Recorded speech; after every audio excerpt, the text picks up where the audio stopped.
Bien, mesdames, messieurs, il est 20 h. Je vais ouvrir la séance du conseil communautaire. Je vous remercie de votre présence. Le quorum est réuni, mais je vais quand même faire l'appel pour le constater. Donc Nicolas Barbe. Présent. Christophe Petit. Présent. Yves Louvrier. Présent. Brigitte Tissot, de procuration Louvrier. Joël Clémence. Présent. Karine Bruchon. Georges Colisson. Françoise Henriet. Laurent Petit. Laurence Legault n'est pas là pour l'instant. Raphaël Charmier. Sophie Villemin. Michel Claude. Sandra Douteau. Philippe Besson de procuration. Bertrand Guinchard. Didier Chauvin. Daniel Defrane n'est pas là pour l'instant. Martine Barthelet de procuration. Julien Poulet. Patrick Jean présent. Jean-Marc Grosjean. Bertrand Guinchard. Bénédicte Terrard. Valérie Jacquet de procuration. Jacques Prince. Michel Schmitt n'est pas là pour l'instant. On a Daniel Defrane qui arrive, ainsi que Florence Rochebeau. Bonsoir. J'en ai à Michel Schmitt qui n'est pas là pour l'instant. Daniel Attier-Bouffon. Cécile Tine. Julien Toulet n'est pas là pour l'instant. Marie-Émile non plus. Fabienne Petit non plus. Gérard Roinet est excusé. Lionel Malfroy est suppléé par Bernard Claudet. Jean-Luc Fèvre. Laurent Saverlizy. Donc le quorum étant réuni, on peut siéger correctement. J'aimerais savoir s'il y a un ou une volontaire pour assurer le secrétariat de séance. Didier. Allez, Didier Chauvin, des oppositions, des abstentions. Ce n'est pas le cas, je vous remercie. Je vous demande au départ je mets à l'approbation le procès verbal du conseil du 25 février. Avez-vous des questions? Aucune opposition, abstention, ce n'est pas le cas, donc unanimité. Je vais ouvrir la séance en laissant la parole à Georges Colisson pour le point fiscalité. Oui, la fiscalité 2025. Donc, comme vous avez pu voir dans les éléments qui vous ont été transmis, les bases, elles évoluent de trois manières. Le 1,7% de taux fixé par l'État, les variations physiques de l'assiette fiscale et des mises à jour annuelles des tarifs des valeurs locatives des locaux professionnels. Donc, en ce qui concerne le foncier bâti, on passe de 46 334 511 en 2024 à 46 647 000 en 2025, soit une augmentation de 2,83%. Pour le foncier non bâti, 806 461 et 825 300, soit une augmentation de 2,34%. Et les taxes d'habitation sur les résidences secondaires et autres, là par contre on passe de 2 487 498 à 1 996 000, soit moins 19,76%. Il semble que cette diminution elle est due à la demande qu'avaient faite les services des impôts à tous les particuliers pour justifier de leurs biens. Ensuite, la cotisation foncière des entreprises, la CFE, elle passe de 14 202 473 à 14 777 millions, ce qui fait une augmentation de 4,05%. Donc aujourd'hui, comme on vous l'a proposé, ça va être délibéré. Les taux sont gelés pour 2024, soit pour le foncier 2025 sur l'été 2024, soit pour le foncier bâti 6,30%, pour le foncier non bâti 7,96%, et la TH sur les résidences secondaires et autres 6,53%, et la CFE des entreprises pour 28,21%. Donc, si on applique ces taux sur les bases d'aujourd'hui, on a des évolutions sur tout ce qui décompose la fiscalité à pouvoir de taux, une augmentation de 214 162 €. Et les autres produits fiscaux et compensations fiscales pour 2025, on vient avec la TF, la CVAE et la CFE, une augmentation de 196 260 €. Tout ça, c'est par rapport à des réalisés 2024. Soit globalement pour la CCGP, une augmentation d'environ 410 000 € de foncier de fiscalité. Donc aujourd'hui, le président met au vote, en sachant que le bureau a émis un avis favorable à l'unanimité et la commission finance également.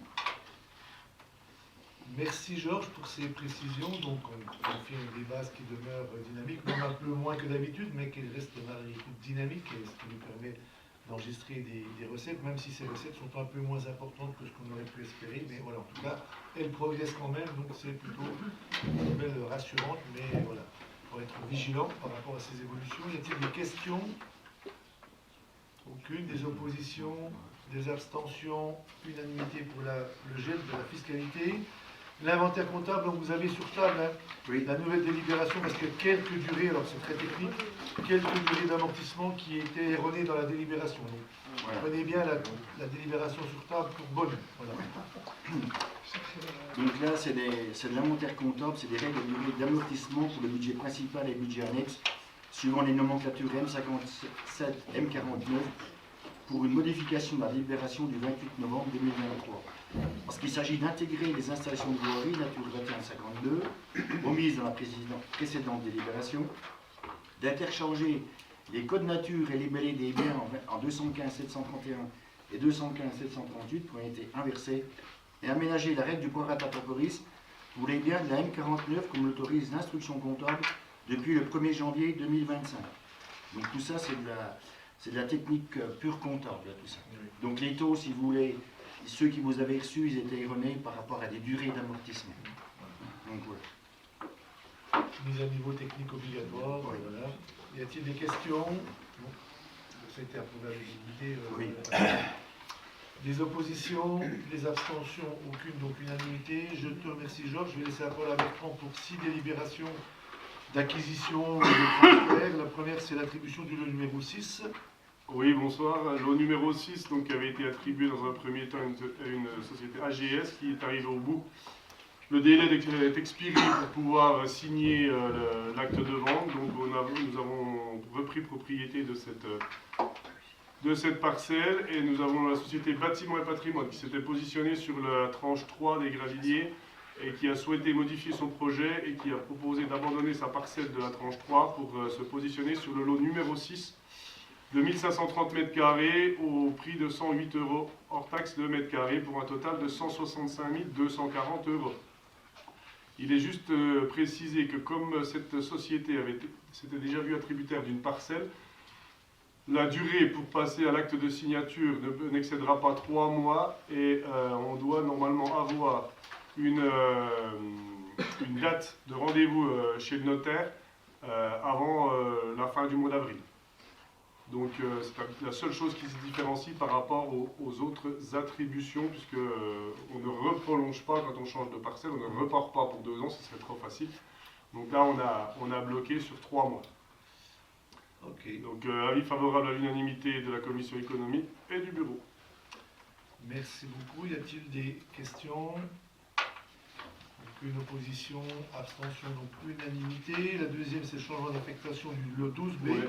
La deuxième, c'est un changement d'affectation qui est une décision assez importante, puisque ça va permettre de voir le jour sur cette parcelle d'un nouveau complexe qui pourra apporter énormément, surtout en termes d'attente des Pontissaliens. La société SCI La Rotonde, qui était une société civile immobilière du groupe de Géorgie, était propriétaire du terrain du lot numéro 12 de la 12B de la tranche 2 des Gravilliers. Au départ, cette société avait prévu d'y poser ses activités de travaux publics et des bureaux.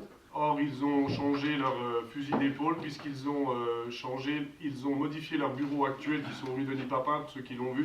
Ils ont augmenté de 2 étages les bureaux de la société actuelle et par des investissements extérieurs, des extensions extérieures avec des rachats d'entreprises à divers endroits, la société n'a plus besoin pour son activité de travaux publics de ce terrain. Ils ont, dans le cadre de leur diversification, l'opportunité de construire un complexe indoor pour accueillir des activités telles que le squash, le badminton, le paddle, la pétanque. Ils y feraient également une restauration dans ce bâtiment. C'est une activité qui n'était pas prévue au départ. La tranche 2 ne prévoyait pas qu'on bloque les activités, mais par principe de bonne entente et de bonne relation, la société préfère que le conseil communautaire se positionne par rapport à ce changement d'affectation. Aujourd'hui, c'est vrai qu'on n'était pas très favorable au développement d'activités telles que celle-ci sur la zone d'activité des Gravilliers, mais il faut bien reconnaître que là, il n'y a que les imbéciles qui ne changent pas d'avis. Je pense qu'il faut savoir revenir sur certaines décisions en reconnaissant l'attente qu'il y a autour de ce genre de projet, surtout depuis la fermeture de ces activités au sein du complexe, qui ont été remplacées par des activités plus sur la jeunesse. Et c'est vrai que le paddle est une activité en pleine expansion dont les gens aujourd'hui pontisaliens vont jusqu'à Lausanne pour pouvoir la pratiquer. Le squash n'a plus de terrain sur Pontarlier. Il y a une vraie attente d'un point de vue sportif et d'un point de vue animation pour la jeunesse et les moins jeunes d'ailleurs de ce genre de complexe. On a eu une présentation du projet qui est très qualitatif et qui sera un vrai plus pour la ville de Pontarlier, la communauté de communes du Grand Pontarlier, mais pour tout le Haut-Doubs. Donc c'est pourquoi nous vous demandons de bien vouloir accepter ce changement d'affectation. La commission économie et le bureau ont mis un avis favorable, à l'unanimité. Merci Bertrand, effectivement, je pense que c'est une opportunité qu'il faut saisir, en tout cas qu'il faut savoir saisir. C'est la proposition qui vous est faite. Y a-t-il des questions? Aucune. Des oppositions? Des abstentions? Ce n'est pas le cas, donc unanimité, je vous remercie. Attribution du lot numéro 17. Le lot numéro 17 qui avait été attribué dans un premier temps à Kix Communication, cette société nous a fait savoir qu'elle n'était plus intéressée par cette réservation et nous avons le voisin qui est actuellement sur la parcelle juste à côté de la tranche 2, la SAS Pascal Rollet, expert comptable, qui s'est porté acquéreur pour pouvoir développer son activité et ses bureaux sur cette parcelle et pouvoir avoir la proximité avec ses bureaux actuels puisqu'ils vont garder leurs bureaux actuels et développer leur activité sur cette parcelle. Donc on vous demande d'accepter la proposition de vente à Relais expert comptable au prix de 60 € hors taxe le mètre carré, 1067 mètres carrés, un total de 64 020 € la parcelle. Avis favorable à l'unanimité du bureau et de la commission économie. Merci. Y a-t-il des questions? Aucune. Opposition? Abstention? Ce n'est pas le cas, donc unanimité. Une petite pause. Gel des tarifs. Une petite pause dans les Gravilliers. On va partir sur l'hôtel d'entreprise. On reviendra au Gravilliers ensuite. L'hôtel d'entreprise, vous savez qu'il va y avoir de lourds travaux de réhabilitation du bâtiment. On les a validés ensemble il y a peu de temps. Ces travaux vont débuter, je pense, à l'été ou tout du moins à la rentrée 2026. Ces travaux vont durer pendant... 2025, pardon. Je me vieillis déjà. 2025, ces travaux vont pour les locataires, vont durer déjà entre 13 et 18 mois. Ça va être pour les locataires quelques changements, c'est-à-dire qu'on va les déménager pendant qu'on fait une partie de la restructuration, puis ils reviendront dans leurs locaux finaux une fois que ces travaux seront terminés. C'est bien sûr pendant toute la durée des travaux, les désagréments, c'est ce que c'est quand on a des travaux sur le bâtiment dans lequel on est accueilli. C'est pourquoi on avait proposé aux locataires de geler les taux des loyers pour cette durée de travaux. C'est-à-dire que pour l'année 2025, l'année 2026, il n'y aura pas d'augmentation des loyers et nous verrons au moment de la fin des travaux qui sont prévus pour fin 2026, début 2027, de repositionner les loyers et de revoter de nouveaux loyers puisque tout cela aura changé et nous devrons réadapter nos loyers au nouveau bâtiment. Donc avis favorable à l'unanimité de la commission économique et du bureau. Merci. Y a-t-il des questions? On peut saluer d'ailleurs l'ouverture des acteurs qui ont accepté un certain nombre de déménagements. Enfin, voilà. Tout à fait. Ouais. Ils ont été intégrés dans la réflexion en amont, mais voilà. Nous avions rencontré, enfin le cabinet les a rencontrés tout au long de la démarche pour s'assurer qu'ils ne soient pas perturbés dans leur activité et qu'ils valident les choix qui sont faits par la collectivité. Y a-t-il des questions? Donc, je n'en vois pas. Y a-t-il des oppositions? Des abstentions? Aucune. Donc, unanimité. Réattribution du lot 8. Alors, le lot 8 a été attribué à la société Cassani Dubois qui s'était d'abord positionnée sur le lot 7, puis était partie sur le lot 8, une fois que le lot 8 avait été rendu disponible. La société Cassani Dubois a cru que ça repartait pour 2 ans, comme on en a parlé pour Bâtiments et Patrimoine il y a quelques instants. Donc la signature chez le notaire n'était toujours pas faite et nous arrivions au bout des 2 ans de la première attribution. Donc nous avons pris l'engagement de leur conserver l'attribution pour 3 mois supplémentaires en échange d'un rendez-vous qui soit pris chez le notaire très rapidement. Donc nous avons déjà les dates de rendez-vous pour courant avril, début mai pour la signature de la vente. Donc ils ont respecté leur engagement et nous respectons le nôtre en leur donnant quelques semaines supplémentaires pour pouvoir passer à la signature devant le notaire. Non, le 15 c'est reporté. Ah, c'est reporté. Ah, t'as pas été prévenu peut-être. Voilà, bon, alors, Il y a un petit problème parce qu'ils vont une SCI, voilà. J'allais avec le 15. Oui, t'allais te retrouver bien seul. Quand tu vends et qu'il n'y a pas d'achetage, c'est un peu compliqué. Non, mais ça va être fait fin avril, début mai. Ces comptables m'ont contacté pour me signaler qu'il y avait un petit problème au niveau de la constitution de la SCI. Mais ça va être fait très rapidement, les engagements seront tenus. Avis favorable à l'unanimité de la Commission économie et du bureau. Merci. Y a-t-il des questions? Aucune opposition, abstention, aucune, donc unanimité. Et puis l'attribution du lot numéro 26. Alors le lot numéro 26 est attribué à une société qui s'appelle TP Immo, qui souhaite faire du gardiennage. On avait déjà eu cette demande sur d'autres parcelles qu'on avait acceptées par d'autres porteurs de projets. C'est le gardiennage, l'entretien et la sécurisation du site, surtout pour les voitures de haut de gamme. Donc il y a une parcelle qui fait 1778 m² au prix de 108 € hors taxe de mètre carré, pour un total de 192 024 € pour la parcelle. Donc nous avons accepté, c'est une activité que nous avions déjà validée, il n'était pas possible de remettre en cause, alors que pour ce porteur de projet-là, sachant que les autres projets avaient été abandonnés.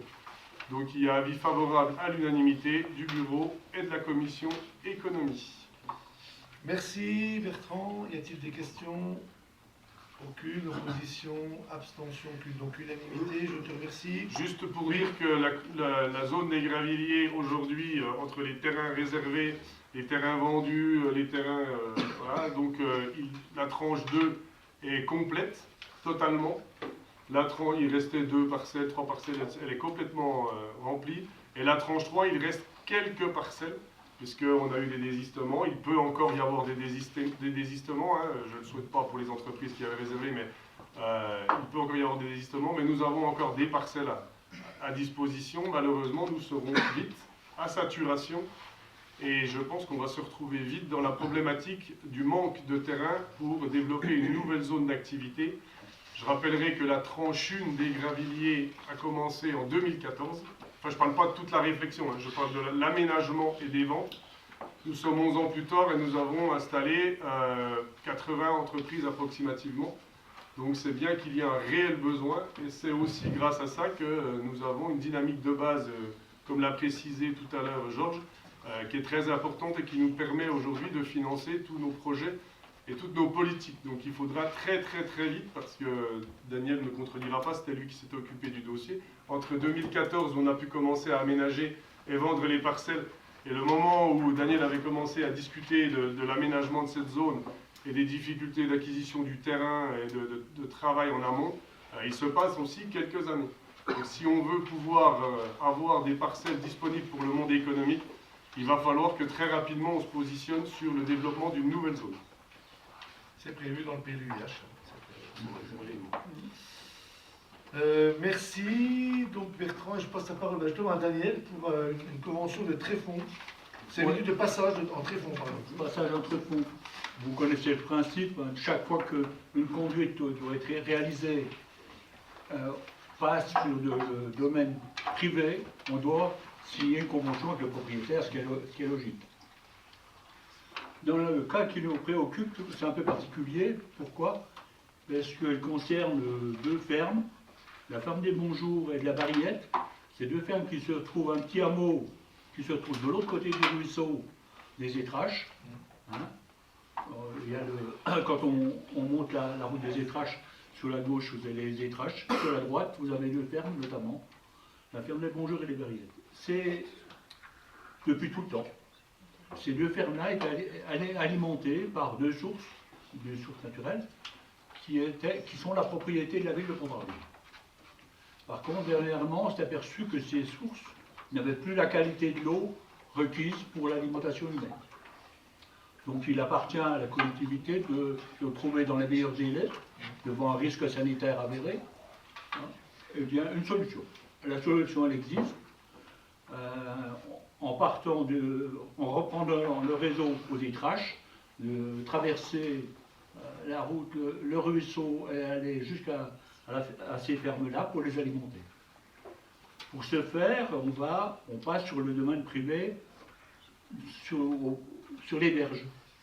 Les 2 berges, sur une largeur de 10 mètres chaque fois, donc une totalité d'une vingtaine de mètres, qui appartient à un habitant des Lettraches, M.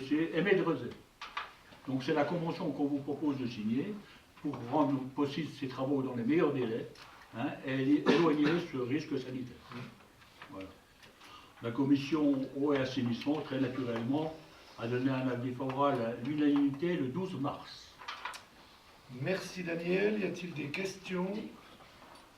Des oppositions? Des abstentions? Ce n'est pas le cas, donc unanimité. Merci Daniel. Raphaël, pour la fixation du taux de la part fixe et des taux et des tarifs délevés, pardon. Oui.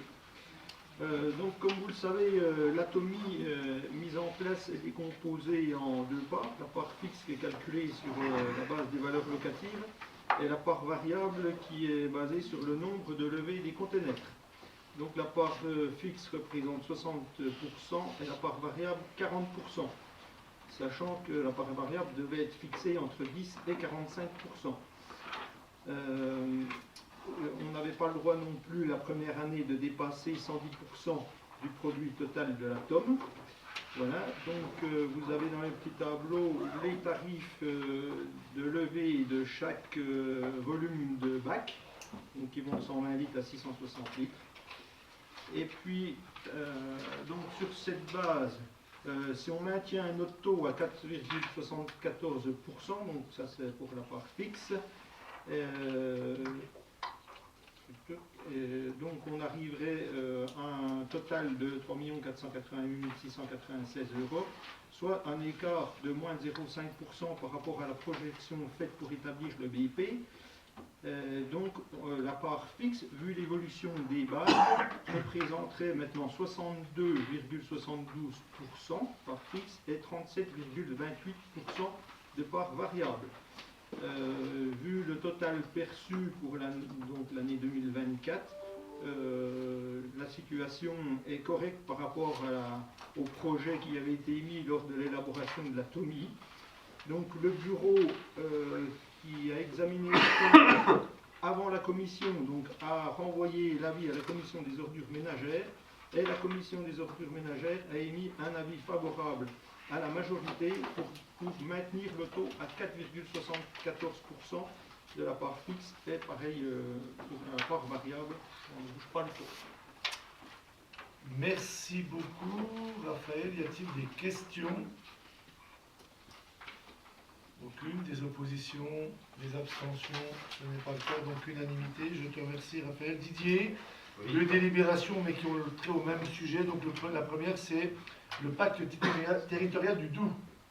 Alors, en effet, ces deux délibérations sont concomitantes. La première engendrera automatiquement, enfin, si on approuve, la deuxième. Donc le conseil départemental du Doubs qui est mandaté pour tout ce qui est habitation et logement, refait une convention, on fait une convention avec les 11 PCI concernés et donc demande une autorisation de signature pour le nouveau programme d'intérêt général qui n'est que la suite de ce qui se faisait actuellement, à savoir les permanences pour conseiller les habitants du Doubs sur les dossiers du logement. Voilà.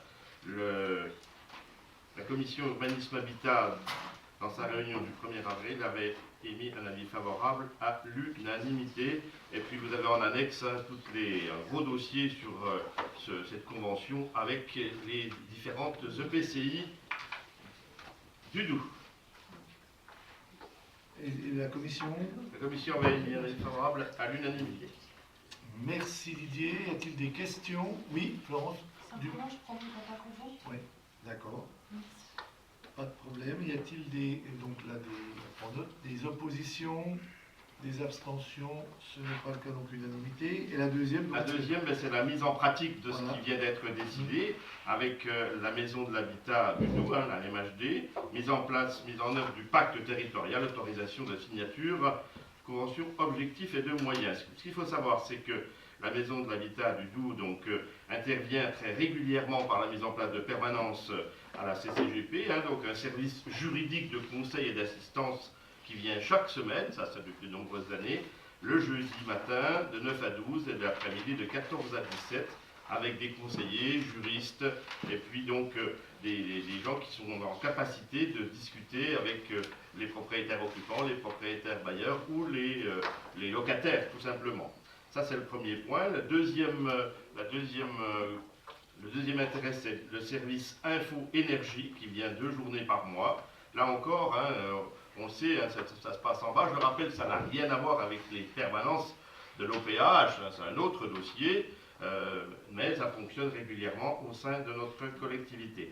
Et puis le troisième aspect de cette convention, c'est le CAUE, hein, à la fois pour les communes. Vous savez que nos 10 communes peuvent bénéficier des conseils du CAUE, des architectes urbanistes, mais aussi des particuliers. Hein, donc il ne faut pas oublier ce CAUE. Alors, tout ça a un coût.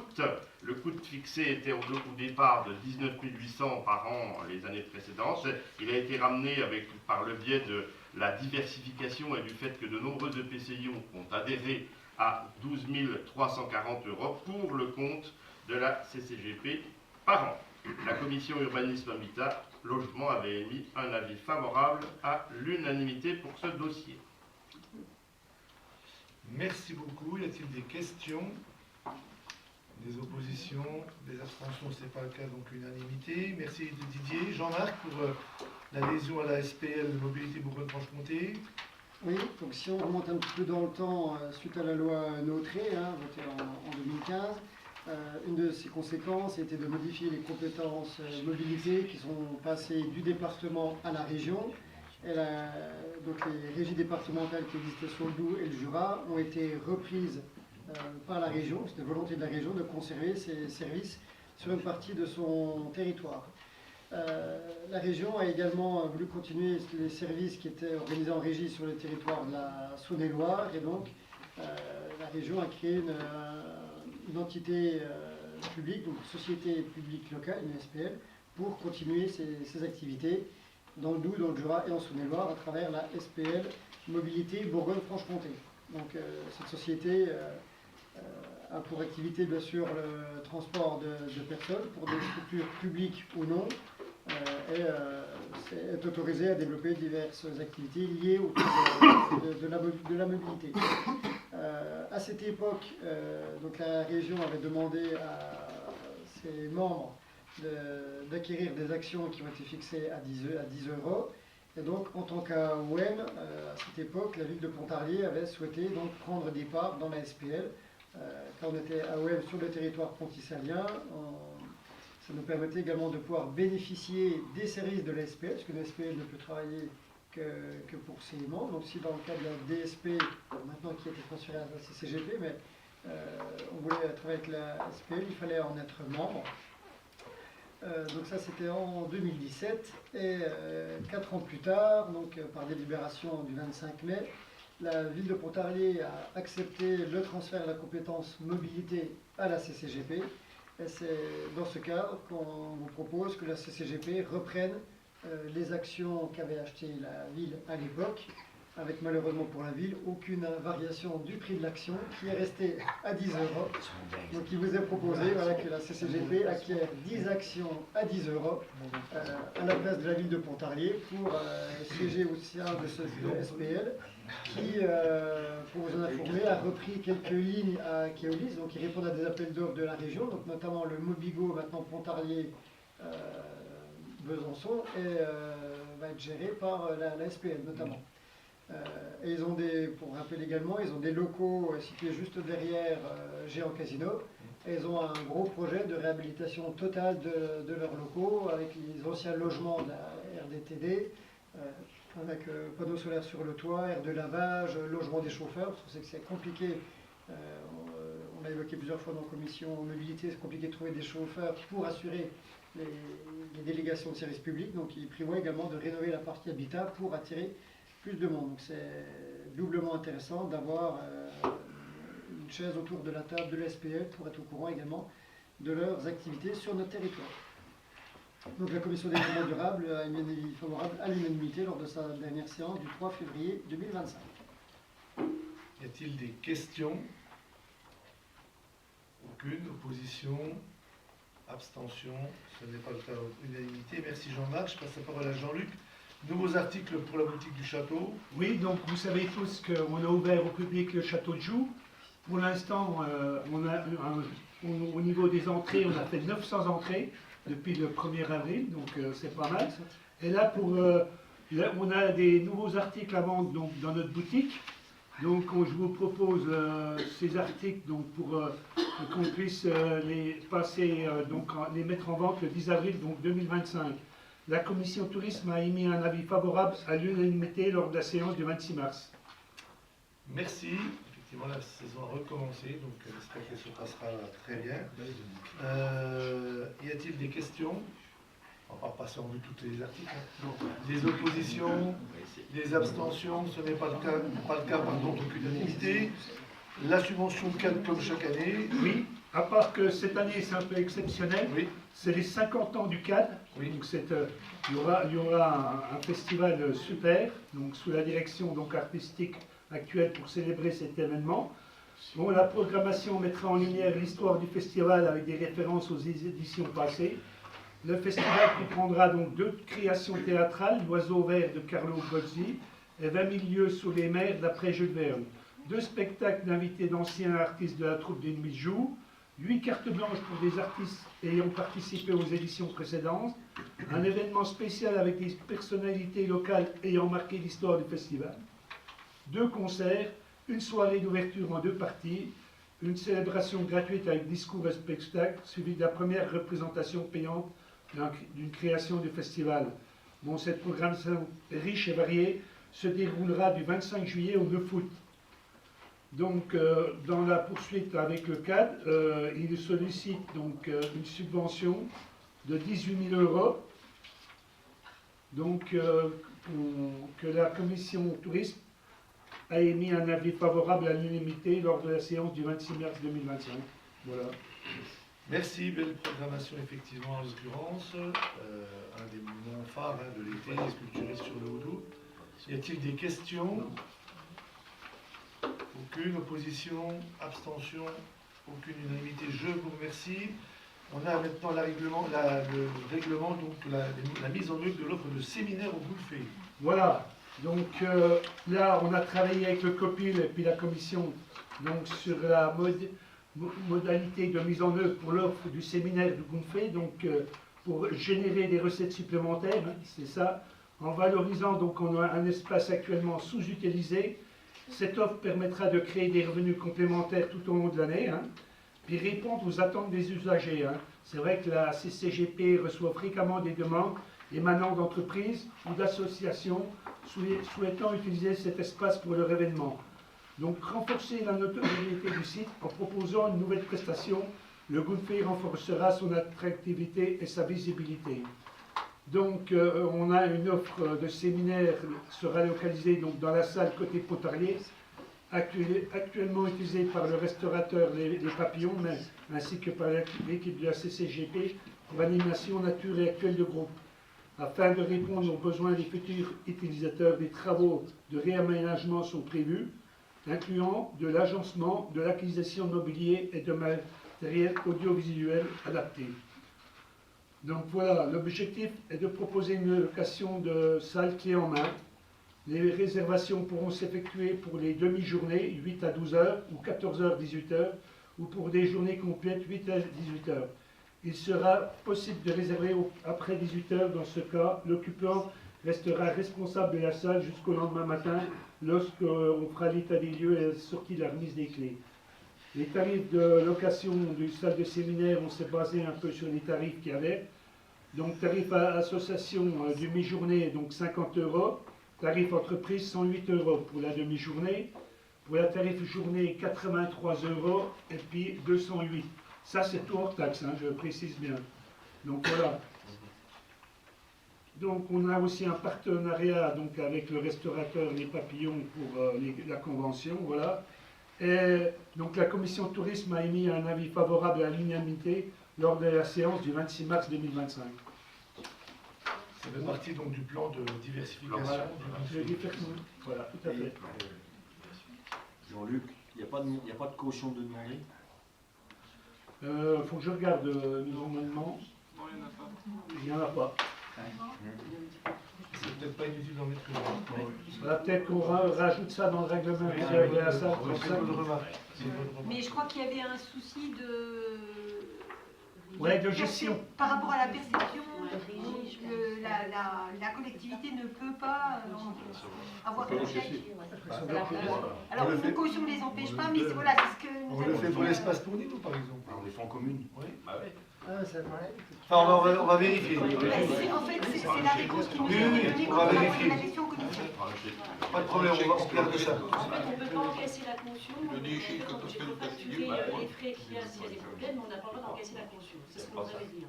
Oui, donc C'est pas exactement ça. n'encaisse pas les cautions. On peut l'encaisser, mais il faut la restituer. Et puis c'est tout un jeu d'équilibre complexe. C'est très long, c'est un peu compliqué.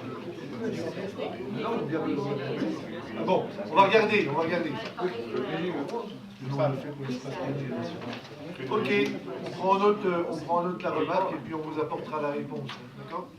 Sur ce que vient de présenter Jean-Luc, y a-t-il d'autres questions ou remarques? Il y a peut-être l'histoire d'une attestation d'assurance à demander aussi. Oui. Ça, c'est Mais ça, elle est prévue. Là. Ah, ok, c'est bon, c'est parfait. C'est prévu ça. Je n'ai pas dit, mais c'est dans le règlement. Bah oui, tu l'as pas dit.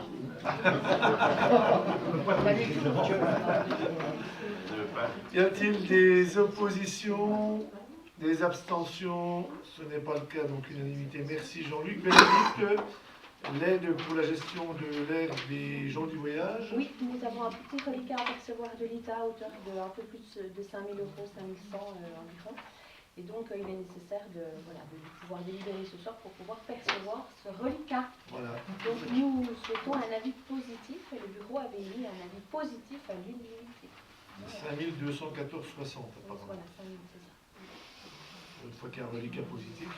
Oui, alors je rappelle, c'est au regard de la déclaration des jours d'ouverture, donc comme il y a une part fixe et une part variable, on peut avoir quelques ajustements à la hausse ou à la baisse.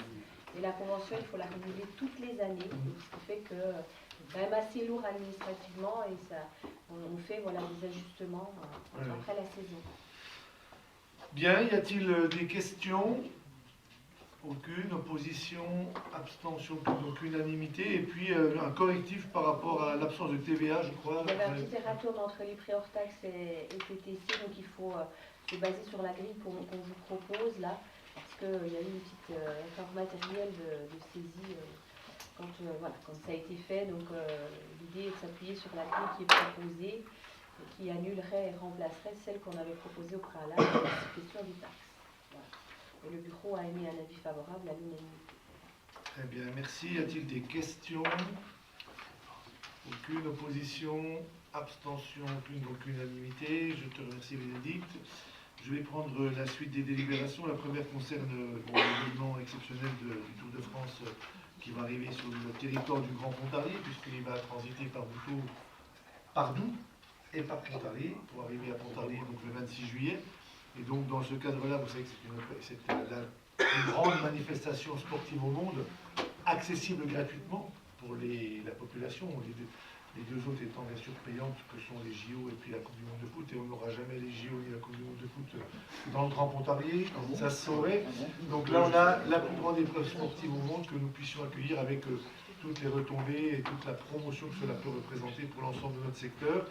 Et donc la ville de Pontarlier a sollicité une subvention exceptionnelle donc, à la CCGP pour entre guillemets, contribuer à la réalisation de cette étape et au coût que représente, bien entendu, comme ça vous avez présenté là, 168 000 € pour le ticket d'entrée pour la participation et avec ASO, donc organisateur, pour avoir cette étape qui est la veille, je vous rappelle, de l'arrivée aux Champs-Élysées. Voilà. Donc, c'est pour la ville de Pontarlier donc, a sollicité une subvention exceptionnelle et il est proposé donc d'octroyer à la ville de Pontarlier 20 000 €. Le bureau a émis un avis favorable à l'unanimité lors de sa séance du 6 février 2025. Voilà. Donc, je ne sais pas si vous avez des questions par rapport à cette délibération. Le bureau sans les élus de Pontarlier, oui, tout à fait. On était sortis volontairement pour laisser libre le choix aux membres du bureau, je tiens à le préciser. Voilà. Y a-t-il des questions? Tu fais même me rappeler ce que j'avais dit. Y a-t-il des questions? Des oppositions? Des abstentions? Ce n'est pas le cas, donc unanimité, je vous remercie. On a deux modifications demandées par les communes concernant l'une, la commune des Granges-Narvaux au sein de la commission tourisme, c'est le remplacement de Madame Chevènement par Monsieur Rousset. Hein, Madame Villemin reste membre suppléante. Hein, et il est proposé de désigner M. Christophe Rousset en tant que membre titulaire au sein de la commission de tourisme. Sur proposition, bien sûr, de la commune. Donc, avis favorable, bien sûr, à l'unanimité du bureau, puisque c'est la commune qui propose. Y a-t-il des questions, des oppositions, des abstentions? Ce n'est pas le cas, je vous remercie. Unanimité, donc. Et pour la commune de Dommartin, il s'agit donc, malheureusement, suite au décès de Jean Roy, d'avoir les désignations suivantes. Pour la commission développement durable, environnement, mobilité, Joël Clémence comme membre titulaire. Pour la commission solidarité communautaire, Christian Backlog. Pour l'observatoire de la sécurité, Norbert Bourgin, avec un membre suppléant là, Claude Fèvre-Rampant. Voilà. Donc 3 membres titulaires et 1 membre suppléant vous sont proposés en remplacement de Jean Roy décédé. Voilà, donc bien sûr, avis favorable à l'unanimité. Et il reste quelques désignations à faire, hein, j'ai oublié de le signaler. Développement durable, environnement, mobilité, solidarité communautaire. Non, c'est fait. Non, c'est bon, j'ai fait une erreur. Donc voilà, y a-t-il des questions, des oppositions, des abstentions? Ce n'est pas le cas, donc unanimité. Vous avez ensuite le tableau des effectifs, comme à chaque conseil, quasiment. Et là, c'est surtout lié aux évolutions, sur le budget de la DELEP. Créer 2 postes d'agents saisonniers pour la période allant de mi-avril à mi-octobre. Pour le SARU, c'est transformer un poste d'attaché territorial principal en attaché territorial. Sur l'assainissement, on met un rédacteur territorial à la place d'un adjoint administratif. L'urbanisme habitat, on transforme un technicien en animateur territorial. La DEA, on augmente de 1 par rapport au technicien territorial. Et puis vous avez l'ensemble des évolutions qui sont liées aux avancements de grade et promotions internes issues des arbitrages rendus par le centre de gestion récemment. Voilà. Le bureau a émis un avis favorable à l'unanimité dans sa séance du 20 mars dernier. Avez-vous des questions? Aucune opposition, abstention, aucune, donc unanimité pour cette dernière délibération de ce soir. Et vous avez ensuite l'ensemble des décisions prises depuis le dernier conseil communautaire. Appelle-t-elle de votre part des questions? Ce n'est pas le cas, donc on les considère comme n'appelant aucune remarque de la part du conseil communautaire. Et donc, cela clôt l'ordre du jour de ce conseil. Avez-vous des questions diverses à poser? Ce n'est pas le cas. Eh bien, écoutez, je vous remercie, je lève la séance et je vous souhaite une bonne fin de soirée. Merci.